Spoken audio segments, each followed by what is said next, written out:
Assalamualaikum warahmatullahi wabarakatuh. Alhamdulillah, alhamdulillahirabbil alamin wa bihi nasta'in ala umuri dunya waddin. Wassalatu wassalamu ala asyrofil anbiya'i wal mursalin sayyidina wa maulana Muhammadin wa ala alihi wa sahbihi ajma'in. Amma ba'd. Rabbi syrah li sadri wa yassir li amri wahlul 'uqdatam min lisani yafqahu qawli. Allahumma faqihna fid din wa 'allimna at-ta'wil. Amin ya rabbal alamin. Apa kabarnya teman-teman semua? Terima kasih telah mengunjungi channel ini. Di sini saya Mutmainnah akan mencoba menjelaskan tentang metode istinbat melalui kaidah ma'nawiyah atau maqasidus syariah sebagai pemenuhan terhadap tugas mata kuliah pengantar usul fikih yang diampu oleh dosen kami yaitu Kiai Haji Mahzumi SPD.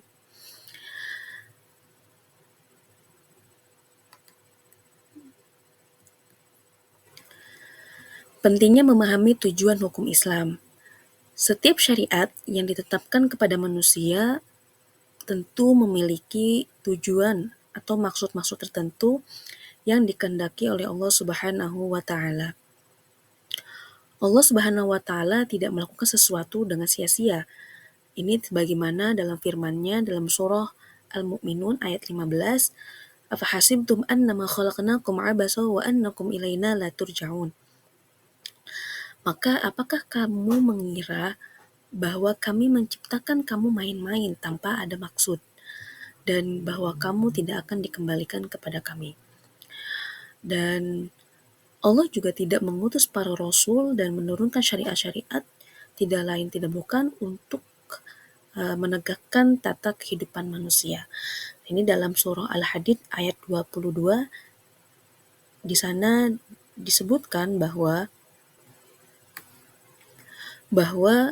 kami telah mengutus rasul-rasul kami dengan bukti-bukti yang nyata dan kami turunkan bersama mereka kitab dan neraca atau keadilan agar manusia dapat berlaku adil.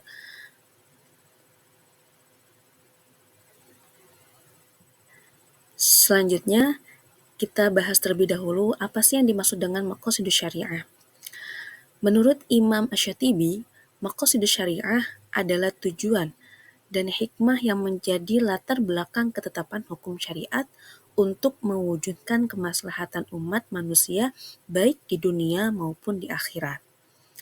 Selanjutnya, menurut Ibnu Asyur, maqasidus syariah adalah maksud, tujuan yang dikehendaki Allah Subhanahu wa taala pada semua aspek kehidupan. Maqasidus syariah ini memiliki 5 hal inti. Yang pertama yaitu hifzuddin, menjaga agama. Yang kedua hifzun nafs, menjaga jiwa. Yang ketiga hifzul aql, menjaga akal. Yang keempat hifzun nafs atau menjaga keturunan. Dan yang kelima yaitu hifzul mal, yaitu menjaga harta. Maqasidus syariah merupakan salah satu konsep penting dalam kajian hukum Islam. Karena begitu pentingnya maqasidus syariah tersebut, para ahli teori hukum menjadikan maqasidus syariah sebagai sesuatu yang harus dipahami oleh mujtahid yang melakukan ijtihad. Nah, adapun inti dari teori maqasidus syariah adalah untuk mewujudkan kebaikan sekaligus menghindarkan keburukan atau menarik manfaat dan menolak kemudorotan. Jalbul masolih wa dar'ul mafasid. Nah, berikut ini ada 5 aspek yang dibutuhkan oleh ahli fikih untuk menentukan maqasidus syariah. Yang pertama yaitu memahami redaksi nas dan menggali makna. Jadi di sini menggunakan pendekatan linguistik. Jadi memahami teks-teks atau redaksi-redaksi syariat, nas syariat, terus kemudian dia menggali makna-maknanya yang terkandung sesuai dengan penggunaan bahasa, kaidah-kaidah bahasa. Ya, misalnya seperti ada kaidah al-aslu fil amri lil wujub, ya.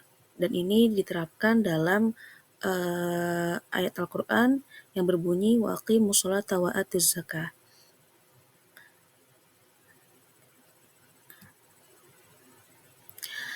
Aspek yang kedua yaitu mencari dan menyelesaikan dalil yang bertentangan.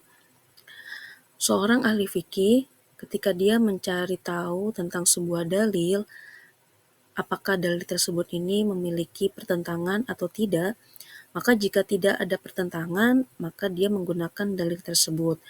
Namun, bagaimana jika dalil yang dia temukan ini ternyata memiliki pertentangan dengan dalil yang lain, maka caranya yaitu dengan al-amal bid-dalilain ma'an, yaitu mengamalkan dua dalil tersebut secara bersamaan atau kita kenal dengan cara al-jam'u.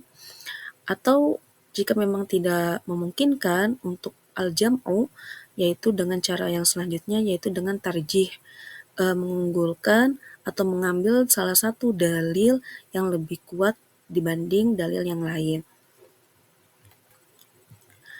Ada juga yang menambahkan jika memang tarjih pun tidak memungkinkan, yaitu dengan cara yang ketiga, yaitu dengan cara nasakh. Nah, nasakh ini terjadi ketika ada dalil yang baru yang datang setelah dalil yang lama, dan dalil yang baru tersebut itu menggantikan atau menghapus hukum yang lama. Sebagai contoh seperti hadis yang di sana terdapat larangan untuk berziarah. Nah, lalu diikuti atau datang dalil selanjutnya perintah untuk berziarah. Maka larangan berziarah tersebut, hukum larangan berziarah tersebut itu telah dihapus dengan kebolehan berziarah yang datang setelahnya. Selanjutnya, aspek yang ketiga yaitu analogi terhadap kasus yang tidak ada nasnya.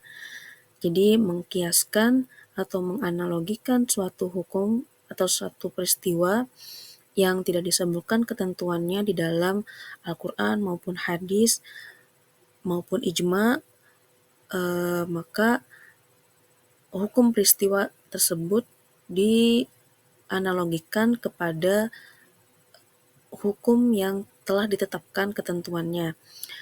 Setelah mengetahui ilat-ilat dan setelah melalui beberapa metode penemuan ilat, masalikul ilahnya yang telah dijelaskan dalam ilmu usul fikih.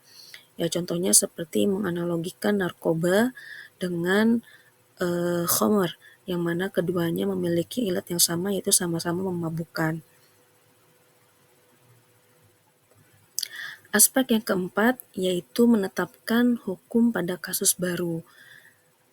Memberikan hukum bagi suatu perbuatan atau peristiwa yang terjadi pada manusia yang tidak diketahui hukumnya dalam dalil-dalil syariat yang tampak atau yang terlihat oleh para mujtahid dan tidak memiliki persamaan yang dapat dijadikan dasar untuk analogi atau untuk kias. Contohnya semisalnya kasus transplantasi organ manusia. Nah, ini bagaimana hukumnya? Sedangkan di dalam Al-Quran, di dalam hadis, ijma, kias itu tidak ada. Nah, maka disinilah para mujtahid menggunakan ketentuan-ketentuan yang lain seperti misalnya dengan masalihul mursalah atau dengan menggunakan pendekatan maqasidus syariah, yaitu salah satunya dengan aspek hifzun nafas, menjaga jiwa seseorang manusia. Aspek selanjutnya atau yang terakhir yaitu menerima hukum yang bersifat ta'abbudi. Nah, untuk hukum yang bersifat ta'abbudi ini atau bersifat ibadah, ini yang tidak bisa dirasionalisasikan oleh ahli fikih. Jadi kita menerima tanpa mempertanyakan alasannya. Seperti contohnya jumlah rakaat sholat, jumlah hari pada bulan jumlah hari untuk puasa di bulan Ramadan. Nah, itu semua bersifat ta'abbudi yang kita tidak bisa mempertanyakan alasannya mengapa. Misalnya rakaat sholat zuhur itu 4, subuh itu 2, dan seterusnya.